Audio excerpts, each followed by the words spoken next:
oTradeMark. Hey, what's up everyone? It's Trademark here, and this is episode 2 of the Path to Prestige. You'll notice right here at the beginning of the video I'm going through a couple of my challenges. Your basic and game mode challenges are unlocked very early. One at level 5, I believe, and game mode's at level 8. And so you can get those challenges really quickly. Right here I'm looking at my lifetime challenges. And lifetime challenges are basically just free challenges for playing the game over an extended period of time. They earn you about 10,000 to 20,000 experience for level 7 and level 8.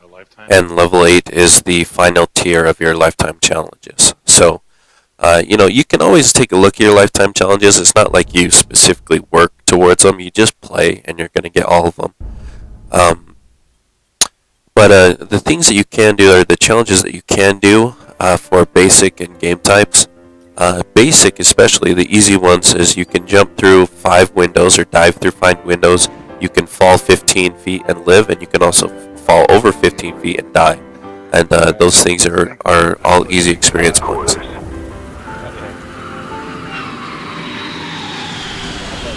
So here we go. We start off with another HQ game. And you notice right at the beginning of the game I'm able to find a guy and almost get one of my first blood kills for Marathon, but someone dies right before that.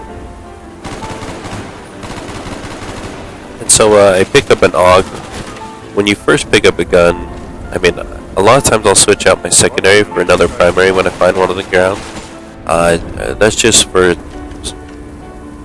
basically different situations require different things. A lot of times it's nice to have your pistol because of how quickly you can switch to it in case you run out of ammo, but I like to have 2 primaries because I find myself needing more ammo more than needing to switch to my pistol.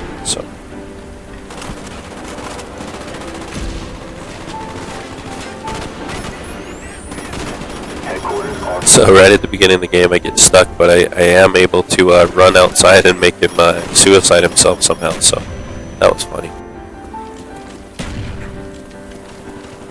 Alright, so the major gameplay differences that you're going to have once you reach level 5 or level 6 is that you should have at least your equipment purchased and maybe a couple perks. And so one of the first things I'm going to start using is my tactical insertion. Now, last game I had said that I felt every person on your team should be using the tactical insertion equipment. And I'll get to the reason why I feel that is in just a second. But you'll notice something right here, just kind of a random accident.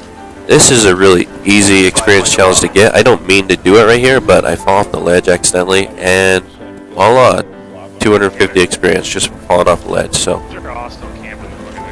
just like I was saying, there's plenty of basic challenges that you complete, and you'll probably just earn them just playing the game, but that was one really easy one to get.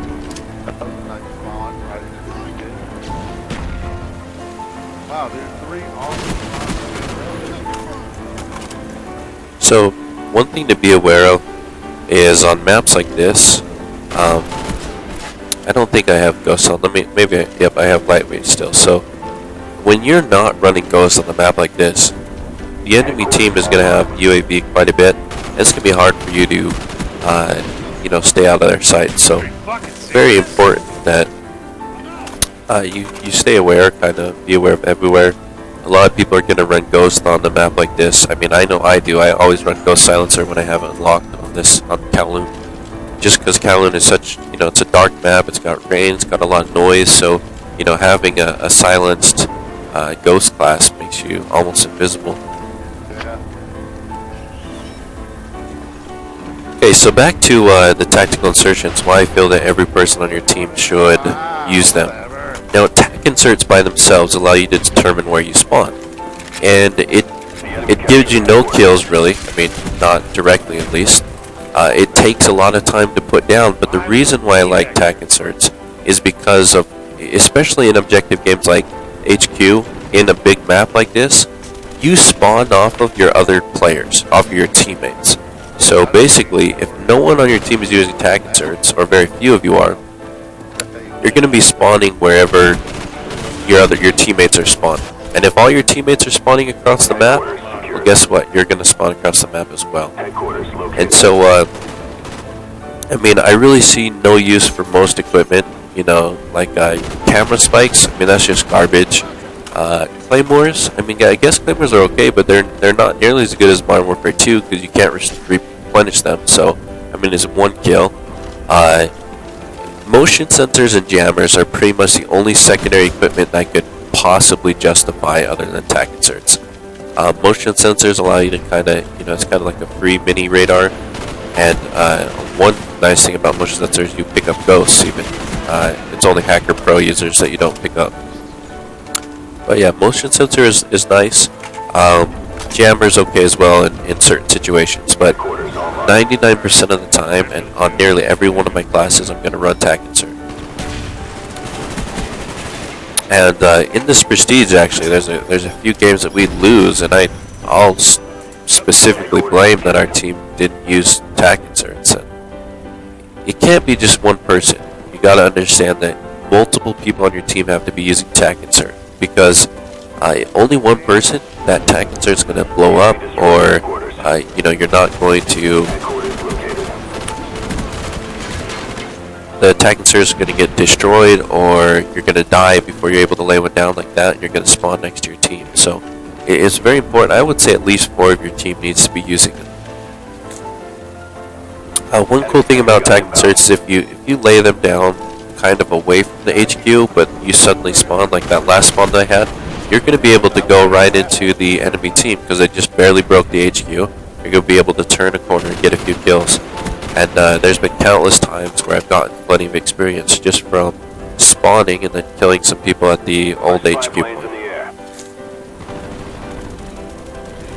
Spy plane ready for deployment. Enemy spy plane above. Headquarters online. I don't know how I saw that guy. It's a little bit harder for me to see the screen when I'm running everything through Vegas. I do have a pretty nice game setup for those that are wondering. I play on a 26-inch 1080p LCD monitor,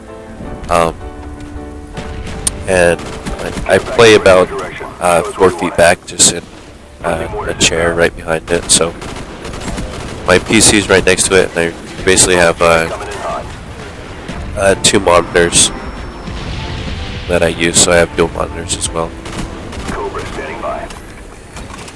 In regards to my gaming setup, the headset I use is the Sennheiser 595 HDs. They're kind of top of the line headsets, and I use them in conjunction with the Astro Mix app. So, you know, I am using surround sound gaming, and it does help a lot. I recommend that if you do have the money, or if you can save it up, to invest in the surround sound headset. It's going to help your gaming out a lot. Headquarters located. Friendly care package on the way. Also, the top of the line Friendly spy plane inbound. audiophile headsets, most of them don't come with a mic. So my HC 595s didn't come with a mic. I actually had to pay a guy to do a modification to add a mic to them, and so yeah, keep that in mind. I mean, if you do buy a headset top of the line, there's quite a few components you need. You need the mix amp, the headset, and then potentially like a neck mic or some other microphone. So I have Iron Man come in here, and he has Hardline Pro, so he's able to switch my ammo out for a better kill streak. And I get a death machine. And for those of you who don't know what a death machine is, I mean, this is just it's a Gatling gun kill streak basically. And one thing about the death machine is that you have so much ammo. You have like 500 to start with. You always want to use as much of that as possible. So, you know, don't be afraid to just be spraying ammo. Like you'll notice down here, I don't have a clear shot in the sky, but I'm just shooting through walls and stuff, just kind of pre-firing. And that's okay, because you have quite a bit of ammo. You know, you can also hold down the left trigger and you'll start spinning the gun, but I don't like to do that because you do move a little bit slower. I make a mistake coming down. I shouldn't have come all the way down here. That was kind of stupid because I ended up dying. But yeah, with the death machine, if you can kind of sit up near the HQ and just kind of defend it from afar, the death machine is pretty much going to win any gun. I'm not sure of the exact stats on it, but it kills very quick. Jesus. I'm putting some bullets into that fucking dude and how to reload and come back. They one tap me.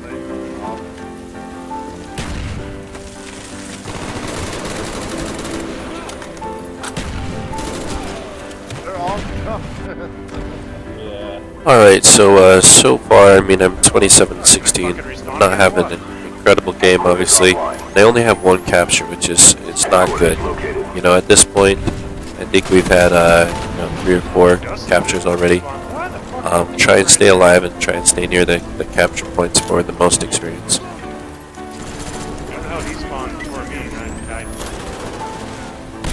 died. I picked up a silent spaz. Oh, it looks like I'm still red barring. I had some issues the night before double experience night. I don't know what's going on with my ISP, but I was red barring quite a bit.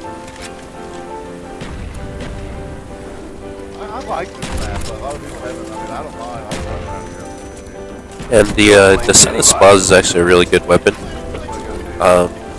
In fact, if you use the spaz, you shouldn't be using it for any other reason than to use it with the silencer. It's really, there's no advantage of taking it off. You don't get extra damage or extra range or anything.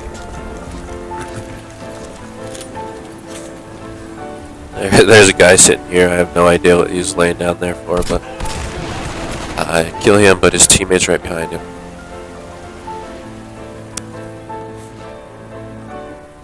Now, if you haven't played a headquarters before, the reinforcements countdown in the top right is the time before you're going to spawn back into the game. So you can actually spawn back in before the headquarters is offline.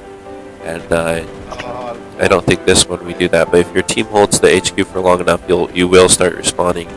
And so Friendly napalm strike. you notice Iron Man's running napalm strike on his kill streaks. Napalm is a great kill streak to run on headquarters because if you capture a point or if you're about to take a point, I mean, you can call the napalm in right on the point and defend it, or if they're about to take it, you can call the napalm strike in on them and basically take them out. So it's a really good kill streak to run on headquarters. And so take a look at what just happened. I didn't lay down my attack insert before I went to the HQ, and because of that, I ended up spawning all the way across the map now. And so this time around, I'm going to make sure not to make that mistake, and I lay down my attack insert before going in. And this time I take a different route. You know, I come up upstairs first because I want to try and see if I can come behind the enemy team and, you know, maybe get some surprise kills. So I see a new tube fly out, and I'm not sure where that guy is. And then I see him on radar, so I hop down, get a kill there. And the game is about to wrap up, but before it does, I do manage to get the lightweight escape pro perk, or one of the challenges of the lightweight pro. And each one of those challenges is worth 2,000 experience. And so I always go for all of the easy challenges because those 2,000 experience groupings are really going to help you level quickly. So I think this is just about the end of the game. So thanks everyone for watching. I go through one last crazy lag spike here. Who knows what's going on there? But that's it. We went 250 to 30. So anyways, that's it for episode 2. No fa, and I'm out of here.